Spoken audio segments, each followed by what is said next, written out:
Buenos días. Buenos Buenos días. días. Buenos días. Buen día, buen día. Buenos días. Buenos días. Buenos días. Buenos días, buenos días. Buenos días. Buenos días.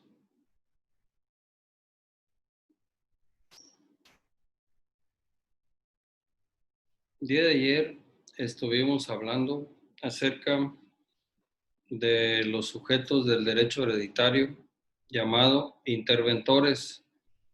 Dijimos que los interventores de la herencia se pueden clasificar de dos maneras.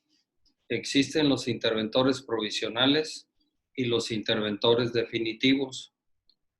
Ambos son sujetos del derecho hereditario que participan dentro del juicio sucesorio o pueden tener participación dentro del juicio sucesorio. El interventor provisional participa dentro del juicio sucesorio cuando no existiendo, habiéndose iniciado el juicio sucesorio y no existiendo todavía albacea designado, se le nombra a esta persona, ¿verdad? Tiene que ser mayor de edad, con una buena reputación, una buena solvencia moral y además debe caucionar, ¿verdad? Como va a realizar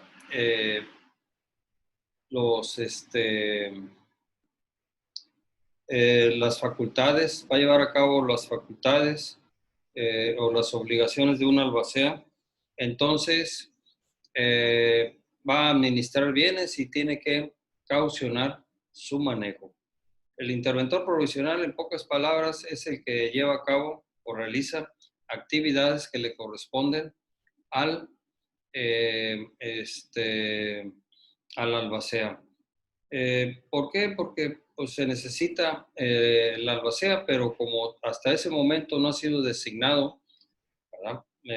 Si es un juicio sucesorio testamentario, no viene designado en el testamento, o en su defecto, si es un intestado, pues tardan de 4 a 6 meses. Una vez iniciado el juicio sucesorio, se tienen que realizar ciertos trámites, ¿verdad? Antes de que se pueda designar a un albacea. Entonces esto tarda, se lleva tiempo de 4 a 6 meses. Entonces en casos urgentes, como por ejemplo el rescatar bienes que pertenecen a la herencia, el de contestar o promover demandas, ¿verdad? Sobre todo contestarlas, en donde le van y le notifican el actuario una demanda a los deudos del muerto y les dice, te damos 10 días para que la contestes. Entonces, pues es una urgencia. Y el juez no va a decir, bueno, pues es que como no, la sucesión no tiene albacea, se le perdona hasta que lo designen, él puede contestar la demanda, ¿no? Los términos en un juicio de cualquier naturaleza son fatales. Los términos que vienen siendo, pues es el plazo, el tiempo que el juez o la ley y el juez te dan para que puedas realizar una determinada actividad en un procedimiento. Como es la contestación de la demanda. Para contestar una demanda necesitas que te den un plazo, ¿verdad? Y en ese plazo es fatal, decía yo, porque llueve, truene, neve, caiga granizo, haya terremoto, tú tienes que ir en los 10 días que te marca la ley para que contestes esa demanda, salvo que se suspendan las actividades del juzgado, como es el caso concreto de la pandemia que estamos sufriendo. Ahí se suspendieron todos los términos, ¿verdad? Vamos a pensar que el 18 de marzo, que se suspendieron las actividades en el juzgado, en todos los juzgados del estado de Tamaulipas, ¿verdad? De menores, de primera instancia, de segunda instancia, todos los términos fueron suspendidos. ¿Esto qué significa? Por motivo de la pandemia del coronavirus, del COVID-19. Entonces, ¿qué significa? Significa que los plazos que te dieron no corren, ¿verdad? No caminan hasta que se vuelvan a reanudar las actividades del juzgado. Un ejemplo, el 18 de marzo se suspendieron las actividades, pero el 17 de marzo te notificaron una demanda. Entonces, todavía tienes 10 días para contestar esa demanda, ¿sí? Tienes 10 días. ¿Por qué? Porque no han corrido los términos, ¿verdad? Se suspendió la actividad del juzgado y este es un estado de emergencia que estamos viviendo y que es permisible por la ley, ¿verdad? Entonces, fuera de ahí, insisto, llueve, truene, neve, caiga granizo, haya terremoto, mientras no se decrete la suspensión de los términos, tenemos que acudir al tribunal a contestar la demanda. Y en este caso, si no hay albacea y está demandada la sucesión, el representante legal de la sucesión, pues es el albacea. Y si todavía no ha sido designado, pues ¿cómo va a actuar con ese carácter? ¿Qué se requiere? Bueno, pues se requiere que se nombre un interventor provisional. Ese interventor provisional va a ser aquella persona que va a actuar en calidad de albacea, ¿verdad? O sea, haciendo las labores del albacea y va a contestar la demanda. Esto es legal, ¿verdad? También un caso urgente puede ser, pues pagaron los alcances de la caña y en esos días muere el cañero. Entonces van los hijos y la viuda a pedir que les paguen a ellos y el ingenio de plano les dice que no. Dice, tráigame a la persona que autorice el juez en un juicio sucesorio, en este caso la albacea, para que pueda llevar a cabo esa contestación a la demanda. ¿Sí? ¿Estamos claros? Para eso sirven los interventores provisionales, realizan la función de una albacea y que desde luego una vez designado el albacea, ahí concluye su actividad. ¿Verdad? Tiene que entregar inmediatamente todos los bienes, todos los documentos que tenga a su disposición a favor del albacea para que continúe con los demás trámites. Y el interventor definitivo dijimos que es la persona, o sea, el sujeto del derecho hereditario que son designados por los herederos y que tiene por objeto vigilar el exacto cumplimiento de sus deberes del albacea.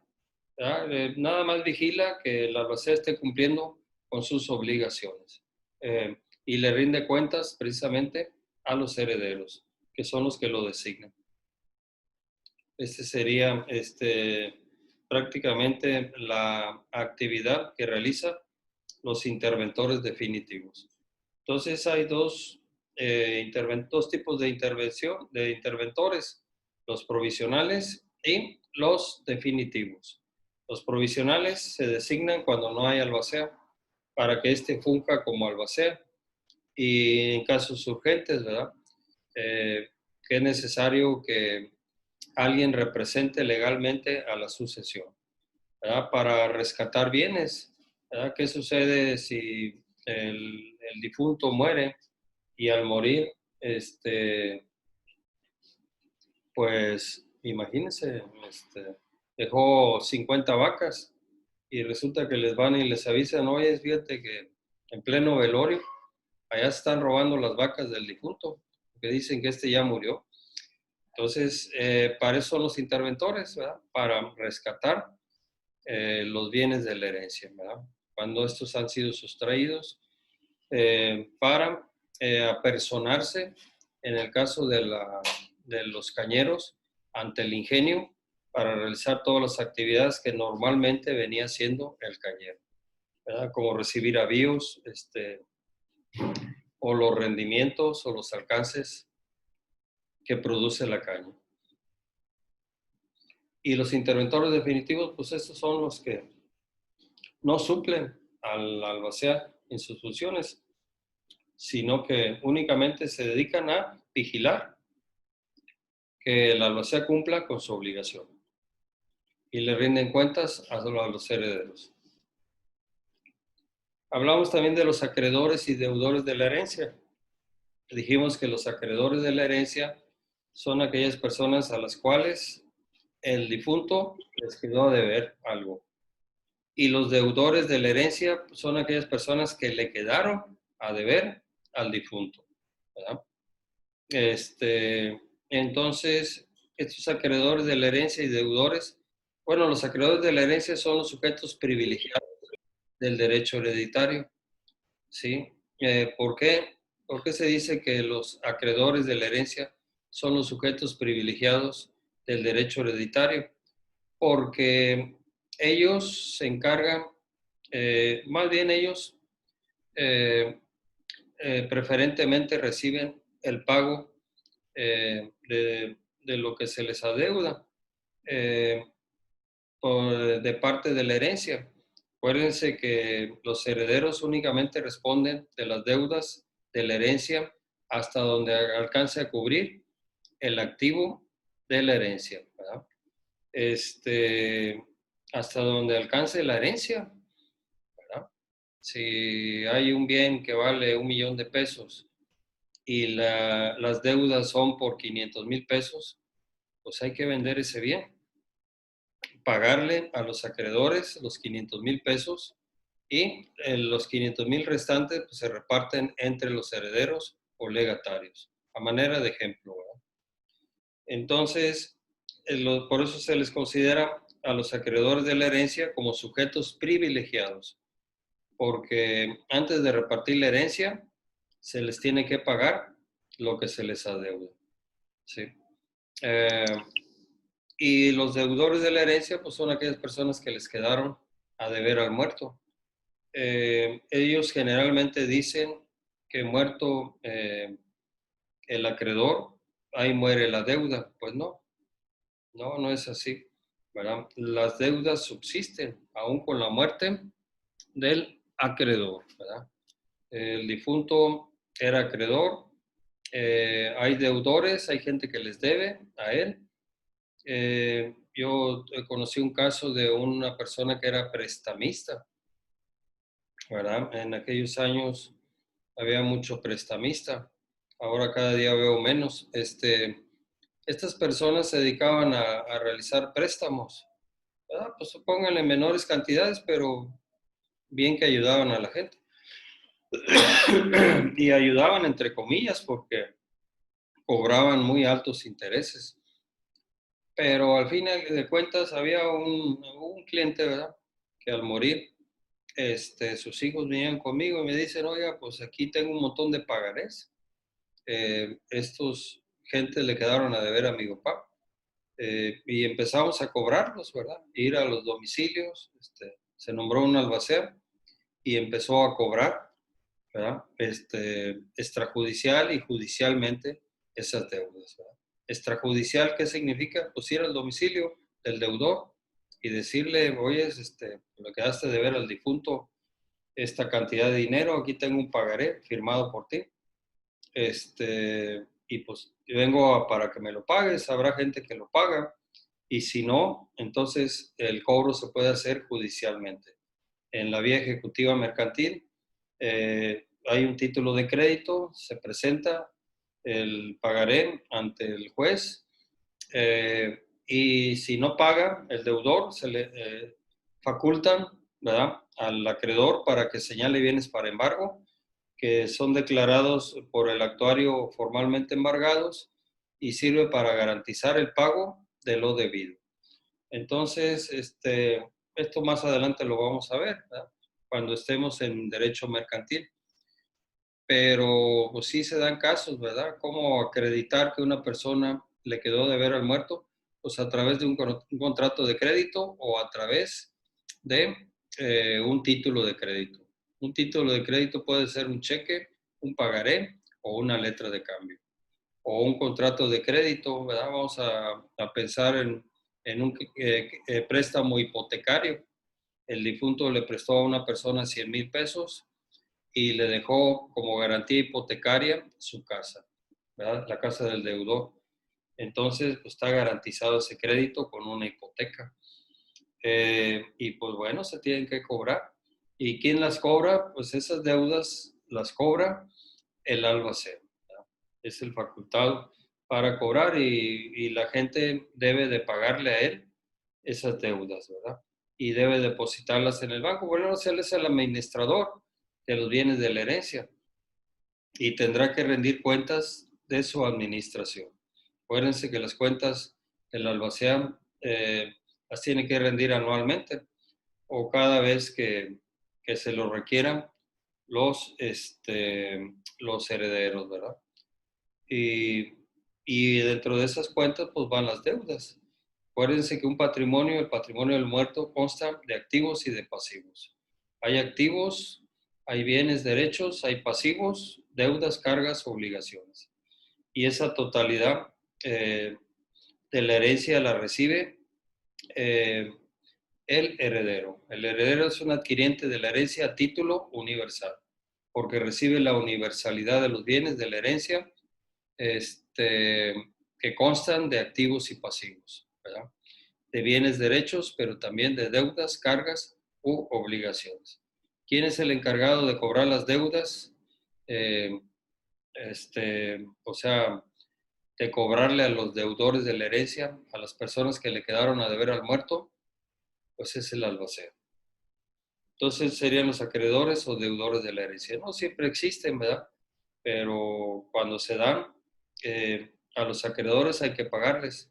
Tienen ese privilegio de primero que se les pague a ellos y después, si sobra, repartirse los bienes de la herencia entre los herederos y legatarios.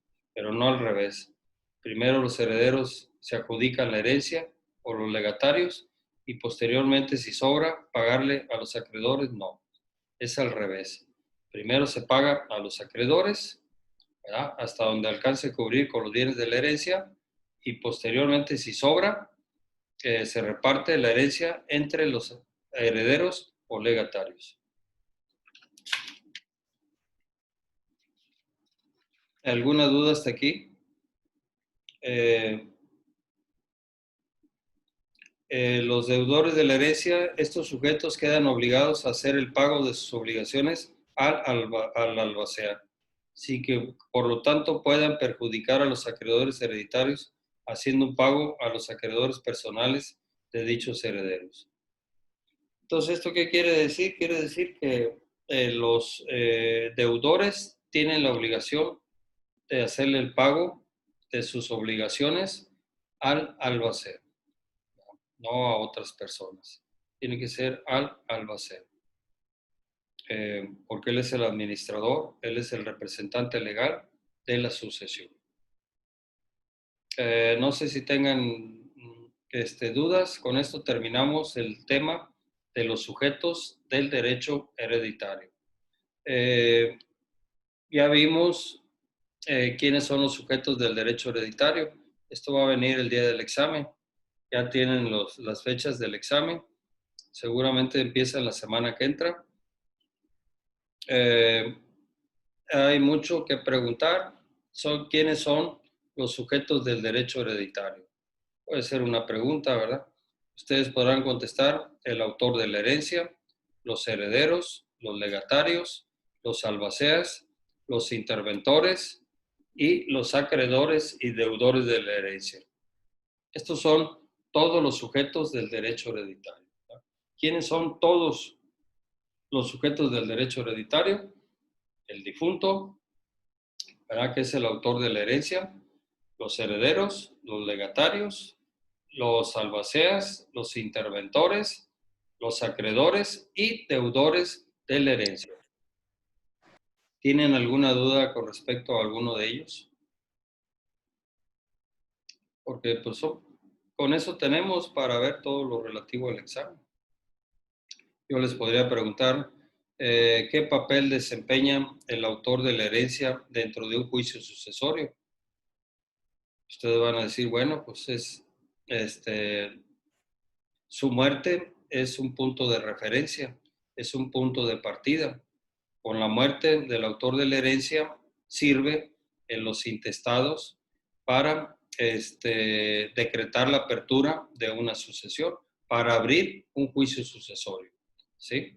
Si no hay un muerto, pues no podemos abrir un juicio sucesorio. Cuando se trata de juicios sucesorios testamentarios, pues ahí se considera al autor de la herencia como un verdadero sujeto del derecho hereditario. ¿Por qué? Porque su voluntad se encuentra plasmada en el testamento, ¿verdad? Ahí en el testamento dice quién va a ser sus herederos, quiénes van a ser sus legatarios, quién va a fungir como albacea. Ahí establece las obligaciones que le impone a cada uno de ellos, las condiciones, los términos, ¿verdad? Para que puedan recibir la herencia o un legado. Ahí establece las porciones o las partes hereditarias que le tocan a cada uno de los beneficiados, ¿verdad? En este caso, los herederos y legatarios. A Juan le dejo las vacas, a Pedro le dejo el rancho, a Mario le dejo la casa y a Juana le dejo la camioneta. O sea, pues ahí dice qué bienes le corresponden a cada uno de los herederos o legatarios. Y todo eso viene en el testamento, por eso se considera al autor de la herencia como un verdadero sujeto del derecho hereditario, porque no nada más sirve su muerte para decretar la apertura de la sucesión, sino también para cumplir con las disposiciones testamentarias, cumplir con el testamento. Hagan de cuenta que está vivo el autor de la herencia y está diciendo quién va a ser su heredero, quién va a ser su legatario, quién va a ser su albacea, cuánto va a recibir de la herencia cada uno de ellos, bajo qué condiciones o requisitos, o sin condición alguna, en fin, ¿verdad? O qué obligaciones les impone a cada uno de ellos que deben de cumplir antes de recibir la herencia, etc. De eso me podrían hablar del autor de la herencia, ¿verdad? En los intestados, la muerte del autor de la herencia sirve como un punto de referencia o partida para decretar la apertura del juicio sucesorio. Nada más, hasta ahí termina. Ahora sí que vamos a hablar de la función de la muerte del autor de la herencia, si se le pudiera llamar así, ¿verdad? Pero para eso sirve nada más su muerte, para decretar que se abra un juicio sucesorio. Porque si no hay un muerto no podemos abrir una sucesión o un juicio sucesorio. ¿Quiénes son los herederos? Los herederos son aquellas personas que adquieren la herencia a título universal. ¿Quiénes son los legatarios? Aquellos que adquieren un legado a título particular. ¿Cuál es la diferencia entre una herencia y un legado? De que los herederos sí responden de deudas, cargas, obligaciones, de que ha dejado el muerto. Y en cambio los legatarios no responden de deudas, cargas, obligaciones. Generalmente los legados son gratuitos. Los legados siempre son instituidos por testamento. En cambio, los herederos pueden ser instituidos por testamento o sin testamento. No hay legatarios en un intestado, solamente por testamento. Los albaceas, bueno, los albaceas son aquellos sujetos que intervienen en el juicio sucesorio como representantes legales de la sucesión y además como administradores de los bienes de la herencia. Que realizan una función muy importante dentro del juicio sucesorio. Son aquellos que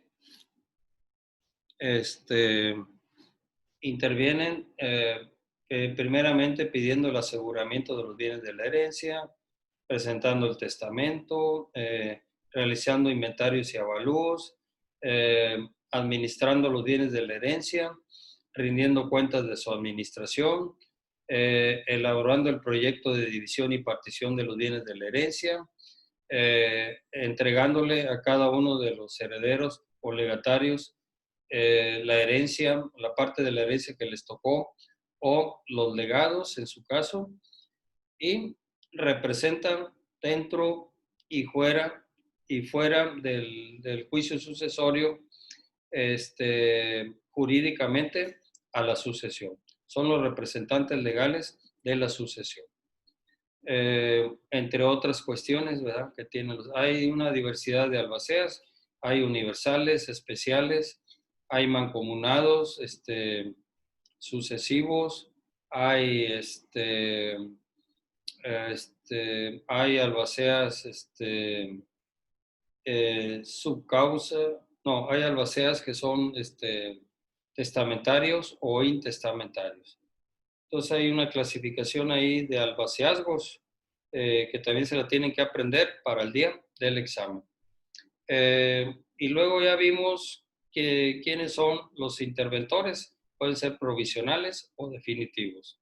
Interventor provisional, pues es aquel que cuando no hay albacea, se le designa para que realice la labor de un albacea en casos urgentes, ¿verdad?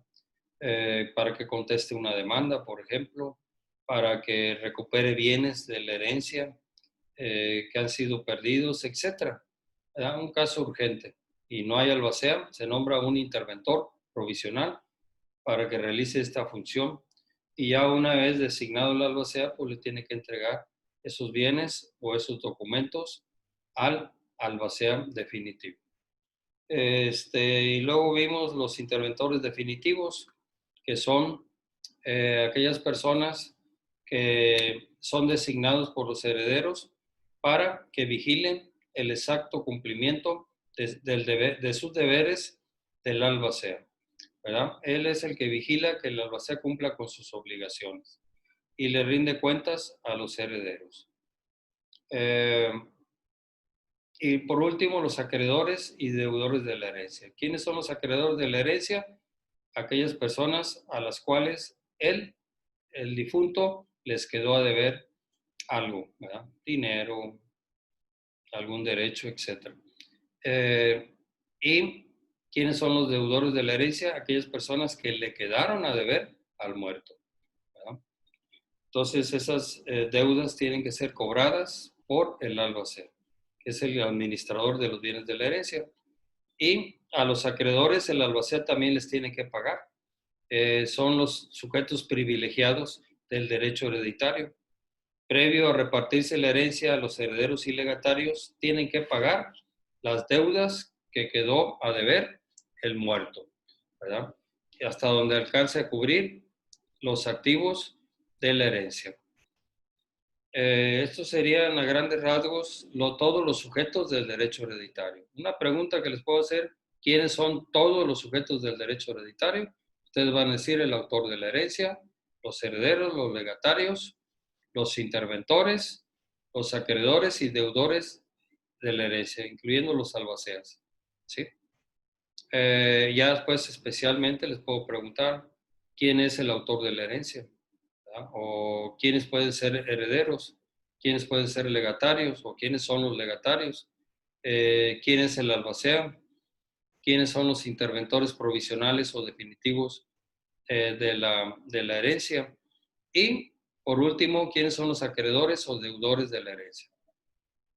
Entonces yo creo que tenemos material suficiente, vayan leyendo porque la próxima semana iniciamos los primeros parciales y no nada más mi materia, tienen que estudiar todas las de los demás maestros, ¿verdad? Acuérdense que en este fin de semana, por la pandemia y por razón de los exámenes que vamos a tener, fuera discos, fuera bares, fuera cines, fuera novias o novios, dedíquense únicamente a estudiar todas las 5 materias, 6 que tengan pendientes para que puedan acreditar sus primeros exámenes parciales. Y ya posteriormente habrá tiempo, si nos lo permite la pandemia, ¿verdad? Para poder acudir normalmente a divertirnos por ahí. ¿Sí está claro?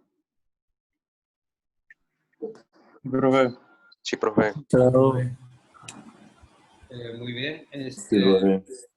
Entonces, siendo así, pues ya casi termino, pero vamos a ver para la semana que entra los supuestos del derecho hereditario. Hasta aquí, fíjense bien, hasta este tema de los sujetos del derecho hereditario va a constar el examen, desde la primera parte que vimos hasta este tema. ¿Sí? Hagan el resumen para que puedan estudiar de él. Hasta los acreedores y deudores de la herencia, hasta ahí va a abarcar el primer examen parcial. Ya si el lunes vemos supuestos del derecho hereditario, ese ya se contempla para el segundo parcial. Son temas que ya van para el segundo parcial. Ya no los toman en cuenta para este parcial. Entonces, ustedes van a estudiar nada más hasta deudores de la herencia. Acreedores y deudores de la herencia. Sería el último tema a estudiar. Y todo lo demás, pues tienen que estudiarlo. Todo lo relativo a los sujetos del derecho hereditario. Es bastante. ¿Tienen alguna duda? Porque se me está acabando el tiempo. No, ninguna, profe. Ninguna. Bueno, pues entonces el lunes empezamos un nuevo tema para el segundo parcial que se llaman supuestos del derecho hereditario. ¿Qué es un supuesto?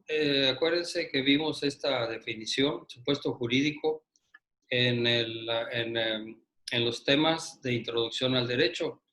Y dijimos que un supuesto jurídico es la hipótesis normativa de cuya realización depende que se produzcan consecuencias de derecho. ¿Qué es un supuesto jurídico?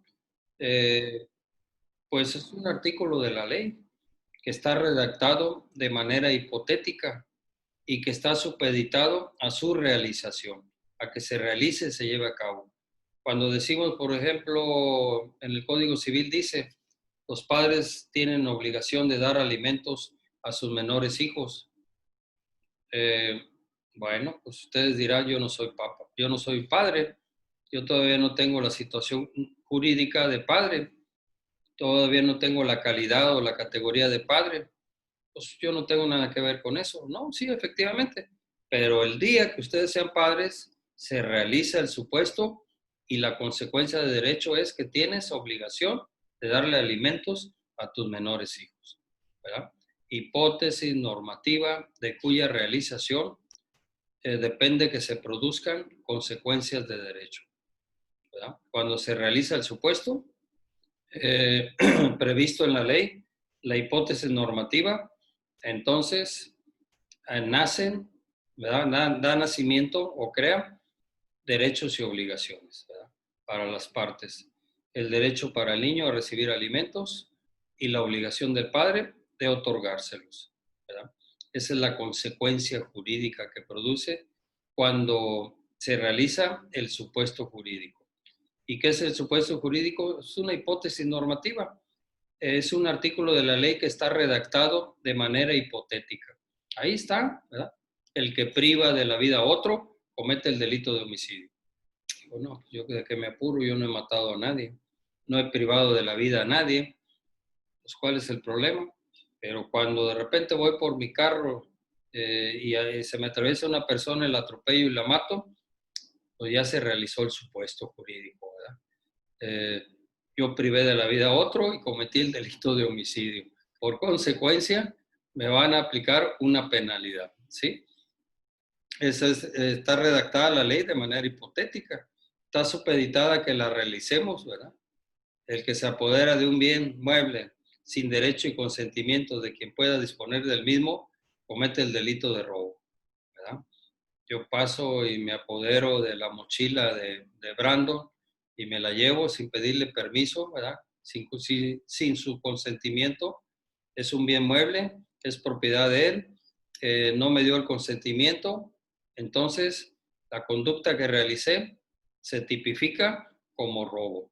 Y al producirse la hipótesis normativa, trae como consecuencia que me procesen y me apliquen una pena. Bien, esto lo vamos a ver ya a partir del lunes. Se me acaba el tiempo, tengo menos de un minuto. Nada me da margen a despedirme. Cuídense mucho, pórtense bien y nos vemos el próximo lunes. Recuerden, estudien para todas las materias porque la semana que entra va a ser de exámenes parciales. Estén bien, hasta luego. Hasta luego, profe. Nos vemos, Nos vemos el lunes. Vamos, Lick. Hasta el lunes, que estén bien.